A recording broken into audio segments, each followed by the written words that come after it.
হাসিনার ফাঁসি দাবি করলেন বিএনপির ভাইস চেয়ারম্যান। শুধু বিএনপির কথায় নির্বাচন হবে না বলছে ইসলামী আন্দোলন। বিএনপি ক্ষমতায় এলে কে হবে প্রধানমন্ত্রী, যা বললেন তারেক রহমানের উপদেষ্টা। যুক্তরাষ্ট্রে গণহারে ভারতীয় ছাত্রদের ভিসা বাতিল, আছে বাংলাদেশিরাও। এবং সর্বশেষ জানাবো আওয়ামী লীগের পথ সুগম করছে কে, প্রশ্ন জুলকারনাইনের। এতক্ষণ শুনছিলেন সংবাদ শিরোনাম, এবারে বিস্তারিত। তবে তার আগে অনুরোধ থাকবে আমাদের চ্যানেলটি সাবস্ক্রাইব করে বেল আইকনটি ক্লিক করুন। হাসিনার ফাঁসি দাবি করলেন বিএনপির ভাইস চেয়ারম্যান। হাসিনার ফাঁসি দাবি করেছেন বিএনপির ভাইস চেয়ারম্যান শামসুজ্জামান দুদু। একই সঙ্গে অন্তর্বর্তী সরকারের কঠোর সমালোচনা করেছেন তিনি। জাতীয় নির্বাচনে সুনির্দিষ্ট সময় ঘোষণা নিয়ে সরকার টালবাহানা করছে বলে মনে করেন দুদু। বিএনপিকে পাশ কাটাতেই সরকার নির্বাচনে বিলম্ব করছে বলে তার মত। জাতীয় প্রেস ক্লাবের সামনে শুক্রবার সকালে এক যুব সমাবেশে বিএনপির এই নেতা বলেন, এই সরকারের কাজে কামে দেশবাসী খুবই উদ্বিগ্ন। তারা কি চায় সেটাও আমরা বুঝি না। দুদু বলেন, বিএনপিকে পাশ কাটানোর জন্য যাতে বিএনপি নির্বাচনের মধ্যে দিয়ে, মানুষের সমর্থন আদায়ের মধ্যে দিয়ে, ভোটের মধ্যে দিয়ে সরকার গঠন করতে না পারে, সেই জন্য নির্বাচনকে এড়িয়ে যাওয়া হচ্ছে বলে আমরা মনে করি। এই নেতা বলেন, বাংলাদেশে কি করবেন কি করবেন না এটা বড় কথা না। একটি নির্বাচিত সরকার প্রতিষ্ঠা করার জন্য অনতিবিলম্বে একটা রোডম্যাপ ঘোষণা করেন। কবে নির্বাচন হবে, কোন মাসে হবে, কোন সালে হবে বলুন। তিনি বলেন, একবার ডিসেম্বরে, একবার জুন মাসে এসব ফাইজলামি বাদ দেন, এগুলোর জন্য আমরা তৈরি না।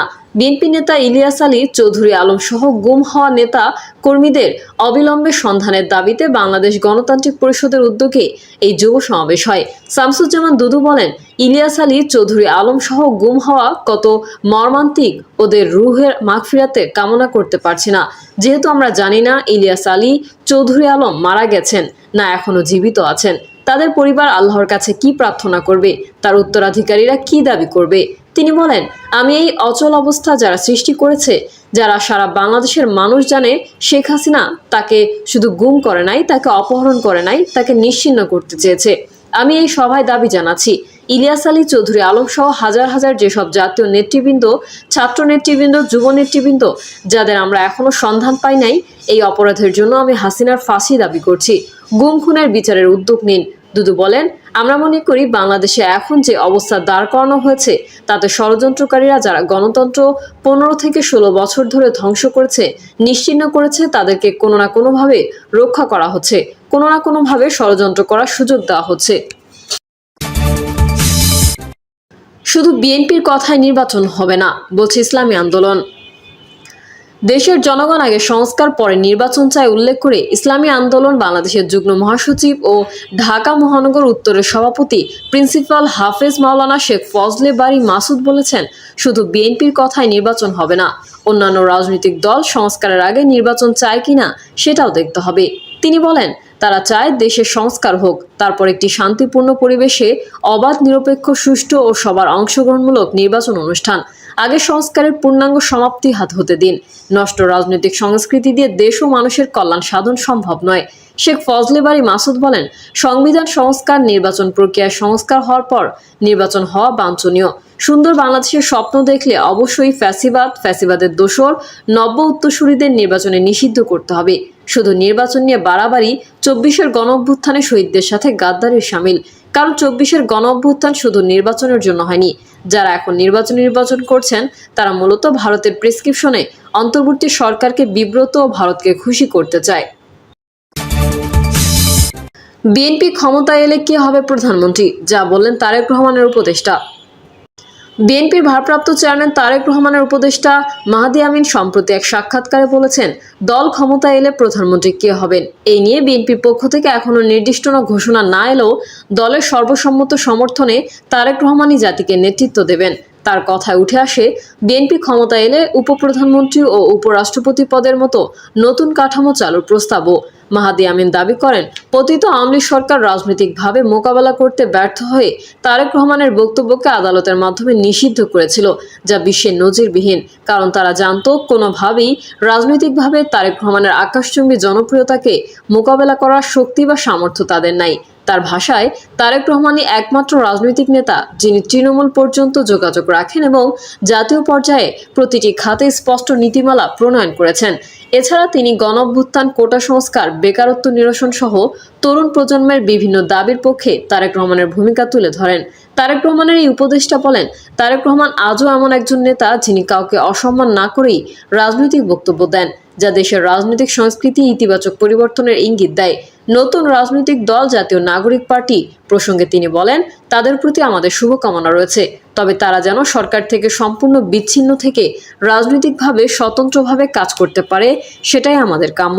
পরিবারতন্ত্র নিয়ে ওঠা বিতর্কের জবাবে মাহাদি আমিন বলেন, তারেক রহমান ৩৭ বছরের রাজনৈতিক জীবনে একবারও এমপি হননি বা পদপদবীর জন্য রাজনীতি করেনি।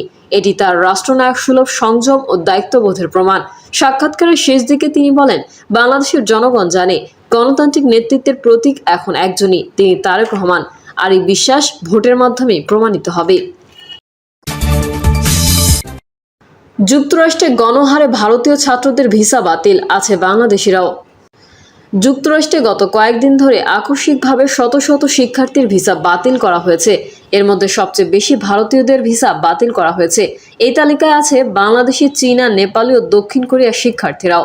আমেরিকান ইমিগ্রেশন লয়ার্স অ্যাসোসিয়েশনের এক প্রতিবেদনে জানানো হয়েছে এই তথ্য। তারা বলছে, সম্প্রতি ৩২৭ জন শিক্ষার্থীর ভিসা বাতিলের তথ্য তাদের কাছে এসেছে, যার মধ্যে ৫০% ভারতীয়, ১৪% চীনা, আর বাকিরা হলেন বাংলাদেশি, নেপালি ও দক্ষিণ কোরিয়ার। মার্কিনীদের এমন আচরণে ভারতীয় শিক্ষার্থীরা বেশ চিন্তিত হয়ে পড়েছেন। শিক্ষার্থীদের ভিসা বাতিলের কাজটি করছে যুক্তরাষ্ট্রের ইমিগ্রেশন ও কাস্টমস এনফোর্সমেন্ট বিভাগ। তারা গত ৪ মাস ধরে বিদেশি শিক্ষার্থীদের কার্যক্রম পরীক্ষা নিরীক্ষা করছে। তবে এই পরীক্ষায় কৃত্রিম বুদ্ধিমত্তা ব্যবহার করা হচ্ছে বলে অভিযোগ উঠেছে। এর ফলে নিরীহ শিক্ষার্থীরা ভুলের শিকার হচ্ছেন, যাদের অপরাধের কোনো তথ্য নেই। এছাড়া ফিলিস্তিনিদের পক্ষে বিভিন্ন বিশ্ববিদ্যালয়ে যেসব বিক্ষোভ হয়েছে, সেখানেও তাদের সংশ্লিষ্টতা নেই। গত মার্চে মার্কিন পররাষ্ট্রমন্ত্রী মার্কো রুবিও জানান, তারা ধরা এবং বাতিল নীতি অবলম্বন করছেন। এক্ষেত্রে শিক্ষার্থীদের সামাজিক যোগাযোগ মাধ্যম পরীক্ষা করা হচ্ছে, দেখা হচ্ছে তারা ইহুদি বিদ্বেষী কোনো কিছু করছে কিনা অথবা ফিলিস্তিনি সশস্ত্র গোষ্ঠী হামাসকে সমর্থন জানাচ্ছে কিনা। সম্প্রতি যেই ৩৭২ শিক্ষার্থীর ভিসা বাতিলের খবর পাওয়া গেছে, তাদের মধ্যে ৫০% ভিসা ছিল F1। এর মধ্যে তারা যুক্তরাষ্ট্রে ১২ মাসের বেশি সময় কাজ করার সুযোগ পেয়েছিলেন। যেহেতু তাদের ভিসা বাতিল করা হয়েছে, তাই তারা এখন দেশটিতে আর কোনো কাজ করতে পারবে না। ভিসা বাতিলের দিকে এগিয়ে আছে Texas, California, new York, Michigan এবং অ্যারিজোনা অঙ্গরাজ্য। আওয়ামী লীগের পথ সুগম করছে কে, প্রশ্ন জুলকারনাইনের। আওয়ামী লীগ সম্প্রতি রাজধানীতে কয়েকটি ঝটিকা মিছিল করেছে। এতে আওয়ামী লীগ সহ দলটির অঙ্গ সংগঠনের নেতাকর্মীরা অংশ নিয়েছেন। প্রকাশ্যে আওয়ামী লীগের কর্মসূচি নিয়ে আলোচনা হচ্ছে সামাজিক যোগাযোগ মাধ্যমে। এবার প্রশ্ন তুললেন সাংবাদিক জুলকারনাইন সায়ের খান। তিনি তার ফেসবুক পেজে এই নিয়ে একটি পোস্ট দিয়েছেন। শুক্রবার দুপুরে দেওয়া ফেসবুক পোস্টে তিনি বলেন, ডিবি প্রধান রেজাউল করিম মল্লিককে সরিয়ে দেওয়ার পর ঢাকার বিভিন্ন স্থানে আওয়ামী সদস্যদের কমপক্ষে 2 বার প্রকাশ্যে মিছিল করেছে, আরও মিছিলের প্রস্তুতি গ্রহণ করছে। রেজাউল করিমকে সরিয়ে আওয়ামী লীগের পথ সুগম করেছে কে? গত 13 এপ্রিল ঢাকা মহানগর পুলিশের গোয়েন্দা বিভাগের প্রধানের পদ থেকে রেজাউল করিম মল্লিককে সরিয়ে দেওয়া হয়েছে। তবে সুনির্দিষ্ট কোনো কারণ উল্লেখ করেনি ডিএমপি। এরপর কাউকে ডিবি প্রধান করা হয়নি। রেজাউলকে ডিবি প্রধানের পদ থেকে সরিয়ে দেওয়ার আদেশ সই করেছেন ডিএমপি কমিশনার শেখ মোহাম্মদ সাজ্জাদ আলী। আদেশে বলা হয়, ডিএমপির অতিরিক্ত কমিশনার রেজাউল করিম মল্লিককে ডিএমপি সদর দপ্তরে সংযুক্ত করা হয়েছে। শুক্রবার রাজধানীর উত্তরায় মিছিল করেছে দলটির নেতাকর্মীরা। ওই মিছিলের ব্যানারে লেখা ছিল, ঢাকা 18 সংসদীয় এলাকা। মিছিল থেকে অধ্যাপক ডক্টর মোহাম্মদ ইউনূসের নেতৃত্বাধীন অন্তর্বর্তী সরকারের পদত্যাগ দাবি করা হয়। বিক্ষোভ মিছিলটির 3 মিনিটের একটি ভিডিও প্রকাশ করেছে আওয়ামী লীগ। একই দাবিতে যাত্রাবাড়ি, ডেমরা, আংশিক কদমতলী থানা আওয়ামী লীগ ও অঙ্গ সহযোগী সংগঠনের বিক্ষোভ মিছিল করেছে। প্রিয় দর্শক, এই ছিল এখনকার সর্বশেষ সংবাদ। আপডেট ও সংবাদ পেতে চ্যানেলটি সাবস্ক্রাইব করে বেল আইকনটি ক্লিক করুন। কমেন্টে আপনার মতামত জানিয়ে আমাদের সাথেই থাকুন। ধন্যবাদ সবাইকে। আল্লাহ হাফেজ।